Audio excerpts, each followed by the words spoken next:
vendo essas guerras atuais e divulgadas, como a guerra entre o Hamas e Israel, e entre Israel e o Irã, que colocam o povo palestino, o povo israelense e o povo iraniano num fogo cruzado que mata inocentes de todos os lados. Além da guerra entre Rússia e Ucrânia, e me preocupa o sofrimento dos povos. Me preocupa o silêncio de muitos, mas me preocupa ainda mais o comportamento de alguns cristãos diante desses conflitos. Cristãos que, levados por discursos de ódio, ideologias políticas e por paixões humanas, escolhem lados com violência nas palavras, espalham desinformação, julgam os que pensam diferente e brigam, como se a guerra fosse apenas um debate ideológico, como se escolher um lado militar, um lado bélico,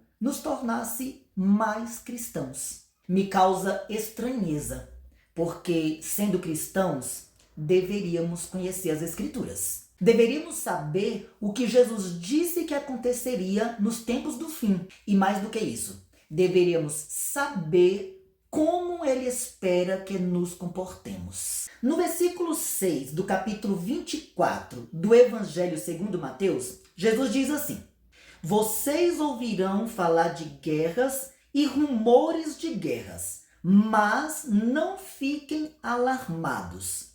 Em outras versões, encontramos assim: não vos assusteis, ou não fiquem assustados. O que Jesus quis dizer com não fiquem alarmados ou não fiquem assustados? Ele não está pedindo indiferença, ele está pedindo discernimento. Ele está dizendo: não entrem em pânico, não se desesperem, não se deixem arrastar por narrativas humanas, não assumam lados, não defendam mortes, não justifiquem guerras, não escutem um e outro sem discernimento. Lembrem-se que surgirão falsos profetas, porque o pânico nos cega e o medo nos endurece. E o coração alarmado, o coração assustado se esquece do reino de Deus. Jesus nos chama para viver esse tempo com lucidez espiritual, com os olhos atentos e o coração firme. E ele continua a nos alertar: nação se levantará contra nação e reino contra reino. E por se multiplicar a maldade, o amor de muitos esfriará.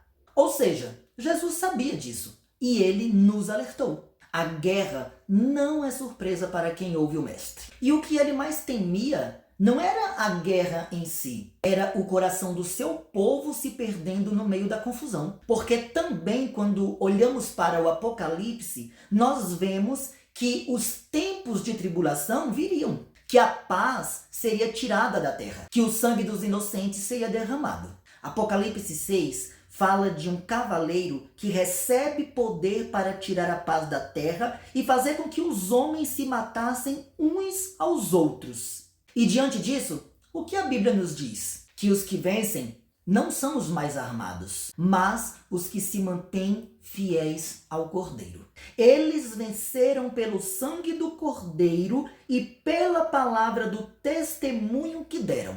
Apocalipse 12, 11. Então vamos entender. Nós não fomos chamados para defender bandeiras políticas. Não fomos chamados para escolher um exército terreno. Nosso chamado é outro. É para vigiar e orar. É para ser sal da terra e luz do mundo. É para chorar com os que choram e clamar por misericórdia por todos os povos. É para anunciar o reino que não é deste mundo. Cuidado com os discursos que transformam o evangelho em armas. Cuidado com o ódio disfarçado de justiça. Porque Jesus disse: o amor de muitos esfriará. Mas o nosso amor não precisa ser um deles. Não precisa ser um desses que vai se esfriar. Dentro desse mesmo contexto, Jesus também contou a parábola das 10 virgens. 5 eram prudentes e tinham azeite. 5 eram tolas e deixaram o azeite acabar. Quando o noivo chegou, as tolas estavam distraídas, despreparadas, vazias e ficaram de fora das bodas. O noivo chegou e as que estavam preparadas entraram com ele e a porta foi fechada. E o que representa esse azeite?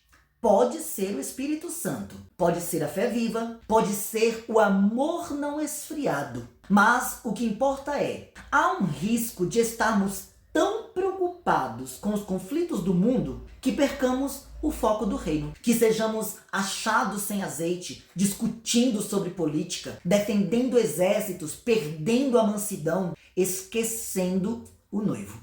A guerra pode nos tirar a paz, mas que ela não tire a nossa vigilância. Que não percamos a nossa entrada nas bodas, que não percamos a nossa coroa.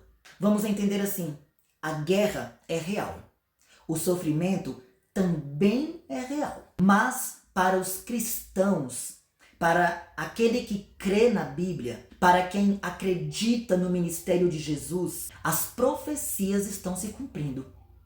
É isso que precisamos entender. E nosso papel é discernir, é entender isso para não termos atitudes de tolos, sem conhecimento. Porque o nosso chamado é outro. E ele não é para brigar no Twitter, para criar confusão no Instagram, para espalhar desinformação e ódio. Não é para espalhar medo e dividir ainda mais o corpo de Cristo.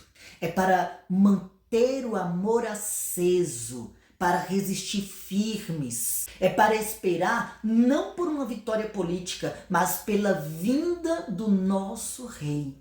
Bem-aventurados os pacificadores, porque serão chamados filhos de Deus. Que sejamos encontrados assim, vigilantes, com o coração aquecido e com o olhar voltado para o alto.